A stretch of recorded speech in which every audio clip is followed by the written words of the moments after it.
Result आया था और आपने देखा कि मेरा नाम बिल्कुल लिस्ट के ऊपर ही है, तो कैसी फील थी उसमें? फीलिंग कैसी थी? बहुत अच्छा फ़ील हुआ था। पहले तो बिलीव ही नहीं हुआ था कि ये मेरा ही नाम है, तो लेकिन उसके बाद बहुत अच्छा फ़ील हुआ, बहुत गौरवान्वित महसूस हुआ। प्रीलिम्स यही थी, मैंने घटना चक्र को फ़ॉलो किया था। यहीं पे बहुत सारे जो एस्पिरेंट होते हैं सीसेट को क्वालीफाई नहीं कर पाते हैं, तो सीसेट के लिए क्या स्ट्रेटजी होनी चाहिए? प्रीलिम्स में अगर पेपर फर्स्ट की बात करें तो उसमें करंट अफेयर का वेटेज काफ़ी रहता है और जो एस्पिरेंट है काफ़ी सारे कन्फ्यूज़ रहते हैं करंट अफेयर और कहाँ से रिसोर्स को इकट्ठा करें करंट अफेयर के लिए। तो करंट आपने कैसे अफेयर एस्पिरेंट होते हैं, न्यूज़पेपर पढ़ते हैं लेकिन कुछ समय तक उनको समझ में नहीं आता है न्यूज़पेपर से आखिर पढ़ें तो पढ़ें क्या? तो क्या आप सजेस्ट करना चाहेंगे किन पॉइंट को ज़्यादा ध्यान रखना चाहिए न्यूज़पेपर? साथ-साथ बात करें मेंस को लेकर तो पेपर 1 के लिए क्या रिसोर्सेज़ रहे आपके? हाय एवरीवन, स्वागत है एक शिक्षा स्पोर्ट के शानदार प्लेटफॉर्म पे। अभी हमारे साथ हैं UP PCS first rank topper, जिनसे हम खास बातचीत करेंगे, इनकी स्ट्रेटजी के बारे में जानेंगे। तो सर स्वागत है हमारे यूट्यूब चैनल पे। बहुत-बहुत पहले धन्यवाद आपको आपका। बहुत-बहुत बधाई। Thank you so much. तो सर थोड़ा अपने बारे में बताइए, बाकी लोग तो जानते हैं लेकिन थोड़ा अपना ब्रीफ में बता दीजिए। मेरा नाम सिद्धार्थ गुप्ता है और जैसे कि आपने बताया कि मेरा यूपी पीसीएस में रैंक 1 आया है इस बार और मैं देवबंद का निवासी हूँ, जो सहारनपुर ज़िले में पड़ता है। वहीं से मेरी स्कूलिंग अपनी हुई है और उसके बाद मैंने ग्रेजुएशन दिल्ली यूनिवर्सिटी के हंसराज कॉलेज से की है। मैंने बीएससी ऑनर्स फिजिक्स किया है। उसके बाद मैंने यूपीएससी और यूपी पीसीएस की तैयारी स्टार्ट की थी। यूपीएससी में मेरे 3 अटेम्प्ट्स हो चुके हैं, जिसमें मैंने 3 मेंस लिखे हैं और 1 इंटरव्यू दिया है और यूपी पीसीएस में मेरे 2 अटेम्प्ट हुए हैं। लास्ट ईयर मैं नायब तहसीलदार के पद पर चयनित हुआ था और इस बार मेरा एसडीएम में चयन हुआ है। ओके सर, जैसे ही रिजल्ट आया था और आपने देखा कि मेरा नाम बिल्कुल लिस्ट के ऊपर ही है, तो कैसी फील थी उसमें? फीलिंग कैसी थी? बहुत अच्छा फ़ील हुआ था। पहले तो बिलीव ही नहीं हुआ था कि ये मेरा ही नाम है, तो लेकिन उसके बाद बहुत अच्छा फ़ील हुआ, बहुत गौरवान्वित महसूस हुआ कि पूरे शहर का, पूरे ज़िले का नाम मेरी वज़ह से रोशन हुआ है। तो मुझे काफ़ी अच्छा लगा था। फैमिली में भी सब खुश थे, फ्रेंड्स सब खुश थे, जो वेल विशर्स थे, वो घर पर आए हुए थे, मीडिया थी, तो काफ़ी सेलिब्रिटी टाइप की फ़ीलिंग आ रही थी, तो काफ़ी अच्छा लगा था।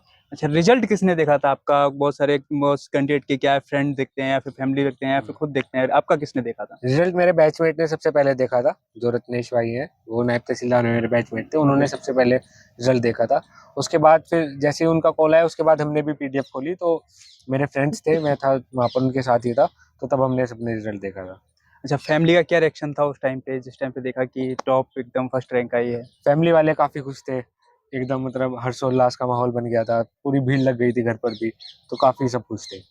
ओके, तो सर बात करें आपकी जो प्रीलिम्स की स्ट्रैटेजी थी, आपने कई काफ़ी सारे अटेम्प्ट दिए भी हैं, तो आपको एक्सपीरियंस काफ़ी अच्छा होगा और टॉप टॉप पे आए हैं। तो आपकी प्रीलिम्स की स्ट्रैटेजी किस तरीके से थी? प्रीलिम्स की यही थी, मैंने घटना चक्र को फॉलो किया था और प्रीलिम्स में मैं ज़्यादा से ज़्यादा क्वेश्चन अटेम्प्ट करता था।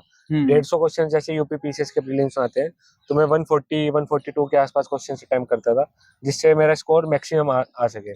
तो ज़्यादा से ज़्यादा क्वेश्चन अटेम्प्ट करता था और जो इंटेलिजेंट गेस वर्क होता है, उसको भी मैं फॉलो करता था।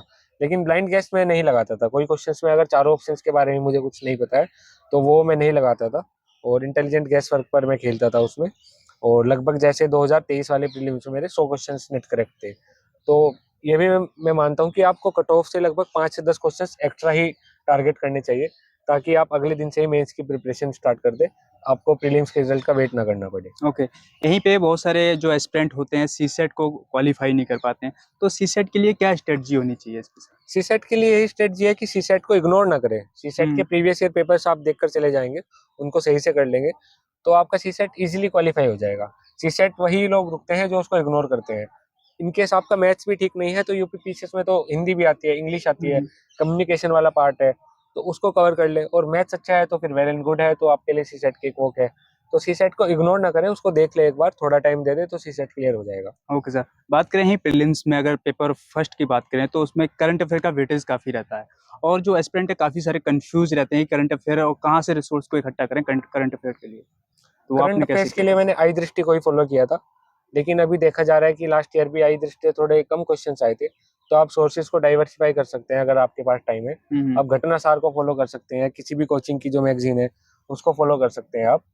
तो प्रीलिम्स के लिए यही था, आई दृष्टि को मैंने फॉलो किया था, उसको बार-बार रिवाइज़ करें। उसके थोड़े नोट्स भी बना लीजिए, इम्पोर्टेंट टॉपिक्स हैं, उसको नोट्स बनाएँ और उसको रिवाइज़ करें। अच्छा, न्यूज़पेपर पढ़ना कितना इम्पोर्टेंट है इससे? न्यूज़पेपर यूपीपीसीएस प्रीलिम्स के लिए मैं ज़्यादा इम्पोर्टेंट नहीं मानूँगा, हुँ। लेकिन जो यूपीपीसीएस का मेंस है उसके लिए न्यूज़पेपर काफ़ी इम्पोर्टेंट है। आपको वैल्यू एडिशन वहाँ से मिलेगा, नए कॉन्सेप्ट्स मिलेंगे, तो न्यूज़पेपर एडिटोरियल्स जो हैं, वो आपके लिए काफ़ी हेल्पफुल रहेंगे और इंटरव्यू में तो न्यूज़पेपर का रोल है ही। राइट। इंटरव्यू में तो आपको 2-2 न्यूज़पेपर भी पढ़ने पड़ेंगे। जो एस्पिरेंट होते हैं न्यूज़पेपर पढ़ते हैं लेकिन कुछ समय तक उनको समझ में नहीं आता है न्यूज़पेपर से आखिर पढ़ें तो पढ़े क्या? तो क्या आप सजेस्ट करना चाहेंगे किन पॉइंट को ज़्यादा ध्यान रखना चाहिए न्यूज़पेपर में? जो सिलेबस के टॉपिक्स हैं, जो स्टैटिक पार्ट है आपका, उससे रिलेटेड कुछ न्यूज़ आ रही है, तो उसको आप फॉलो करें। सिलेबस अपने साथ रखें न्यूज़पेपर पढ़ते हुए भी, तो देखें कि क्या हम टॉपिक जो न्यूज़पेपर में पढ़ रहे हैं वो सिलेबस में मेंशन्ड है, तो वो टॉपिक्स इंपॉर्टेंट होते हैं। और स्टार्टिंग में टाइम लगता है न्यूज़पेपर पढ़ने में, क्योंकि हम फ्लो बनाने में ही टाइम लगता है, लेकिन जब फ्लो बन जाए तो न्यूज़पेपर ईजिली हो जाता है। 1 घंटे में मैक्सिमम न्यूज़पेपर हो जाता है और 30 मिनट में भी कभी-कभी हो जाता है। वो डिपेंड करता है कि उस दिन कितनी न्यूज़ आई है, कितनी इंपॉर्टेंट न्यूज़ है, राइट। तो उस पर डिपेंड करता है। अच्छा, अब यहाँ पे साथ-साथ बात करें मेंस को लेकर तो पेपर 1 के लिए क्या रिसोर्सेज़ रहे आपके? पेपर 1 के लिए हिस्ट्री के लिए मैंने एनसीईआरटीज़ को फॉलो किया था और मॉडर्न हिस्ट्री के लिए स्पेक्ट्रम की थी। आर्ट एंड कल्चर के लिए मैंने नितिन सिंघानिया फॉलो की थी और पोस्ट इंडिपेंडेंस हिस्ट्री के लिए मैंने जो प्रधानमंत्री सीरीज है एबीपी न्यूज़ की, उसको फॉलो किया था। सोसाइटी के लिए मैंने एनसीईआरटीज़ फॉलो की थी और जीएस2 में जीएस2 के जीएसटी। लिए थी जो लक्ष्मीकांत को मैंने फॉलो किया था और मेंस 365 है उसको फॉलो किया था। विजन आईएएस का मटेरियल गवर्नेंस के लिए फॉलो किया था। आईआर के लिए भी जो मेंस 365 है उसको फॉलो किया था। ऐसे ही जीएस3 में इकोनॉमिक्स के लिए राउज आईएएस कंपास और सिक्योरिटी के लिए जो विजन की बुक है मेंस 365 उसको फॉलो किया था। साइंस के लिए भी यही फॉलो की थी मैंने और डिजास्टर मैनेजमेंट के लिए मैंने एनडीएमए की गाइडलाइंस को जो थी उनको पढ़ा था और एथिक्स में मैंने येलो बुक फॉलो की थी और राउज आईएएस कंपास की थी। ऐसे जीएस 5 और 6 के जो पेपर थे उसमें मैंने 3 बुकलेट्स फॉलो की थी। एक तो राकेश सारस्वत है जो टाटा मैग्रो हिल पब्लिकेशन की बुक आती है उसको फॉलो किया था। दृष्टि आईएएस की बुक फॉलो की थी और ओनली आईएएस की बुक को फॉलो ओके किया सर। था। अभी जो पेपर 5 और 6 अभी जो ऐड हुआ है, अब उसमें जो आपने कुछ शॉर्ट नोट बनाए बनाए थे या फिर कहीं और से डाटा कलेक्ट किया था? मैंने गवर्नमेंट साइट से डेटा कलेक्ट किया था। नोट्स उनके नहीं बना पाए थे क्योंकि मैं ट्रेनिंग पर था, तो टाइम की थोड़ा स्कैर्सिटी थी मेरे पास, टाइम ज़्यादा नहीं था, तो नोट्स नहीं बना पाया था। और जो नोट्स मैंने अपने जो बनाए थे वो डेटा ही बनाया था बस। 15-20 पेज में डेटा लिख लिया था और उस डेटा को मैंने काफ़ी यूज़ किया था पेपर में। ओके। तो इसके साथ अगर बात करें मेंस की स्ट्रेटजी को लेकर तो एडवांस बुक के अलावा कोई और भी रिसोर्स को कलेक्ट करना ज़रूरी है क्या? वैल्यू एडिशन मटेरियल है, जैसे विज़न का आता है उसको हुँ। आप फॉलो कर लें। कलाम आईएएस का आता है उसको फॉलो कर लें। इकोनॉमिक सर्वे है या जो गवर्नमेंट डॉक्यूमेंट्स होते हैं, इंपॉर्टेंट डॉक्यूमेंट्स होते हैं उसको आप फॉलो कर सकते हैं। एसए के लिए जैसे कुछ लोगों को एसए में इश्यू आता है, योजना हुँ। मैगज़ीन को आप फॉलो कर सकते हैं। तो ये चीज़ें हैं जो गवर्नमेंट साइट्स हैं उनको फॉलो कर सकते हैं। Okay sir. तो जो अभी 2024 में अपीयर हो रहे हैं एस्पिरेंट, उनके लिए आपका लास्ट मैसेज क्या रहने वाला है? लास्ट मैसेज यही रहेगा कि अभी 1 महीना प्रीलिम्स में है, तो उसमें आप ढंग से पढ़ें और थोड़े एक्स्ट्रा एफर्ट्स लगाएँ, तो आपका प्रीलिम्स क्लियर हो जाएगा। उसके बाद मेंस की तैयारी अच्छे से करें और टारगेटेड स्टडी अपनी रखें। इधर-उधर नहीं भटकना है, नए टॉपिक्स को नहीं पढ़ना है, बार-बार जो पढ़ा हुआ है, अपने नोट्स को रिवाइज़ करना है, करंट अफेयर्स को अच्छे से करना है और जो प्रीवियस ईयर पेपर है, उनको सही से सॉल्व करना है। Okay sir. Thank you so much आपने अपना कीमती टाइम दिया और thank you sir so all the much. Best.